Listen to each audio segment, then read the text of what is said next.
Ika-10 ng Marso, isang espesyal na araw para kay Julia Barreto. Sa kanyang ika-28 na kaarawan, hindi marangyang handaan o engranding party ang naging selebrasyon, kundi isang simpleng motor ride kasama ang kanyang nobyo na si Gerald Anderson.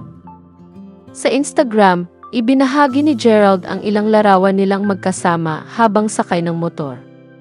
Nilagyan niya ito ng caption na, "Birthday ride with the birthday girl. Happy birthday, my baby."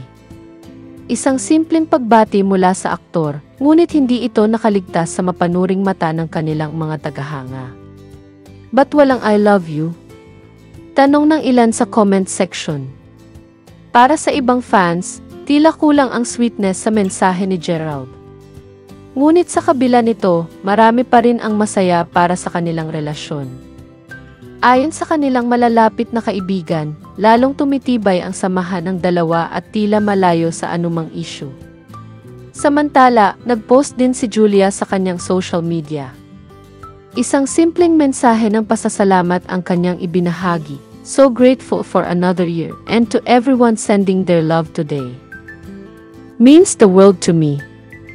Masaya at kontento ang aktres sa natanggap niyang pagbati mula sa mga mahal niya sa buhay.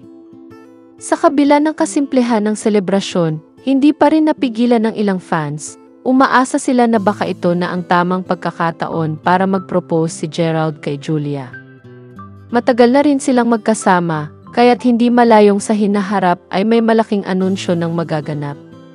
Gayunpaman, tila kontento muna ang dalawa sa kasalukuyang takbo ng kanilang relasyon. Para sa kanila, hindi kailangang maging bongga ang isang selebrasyon. Ang mahalaga, magkasama silang masaya.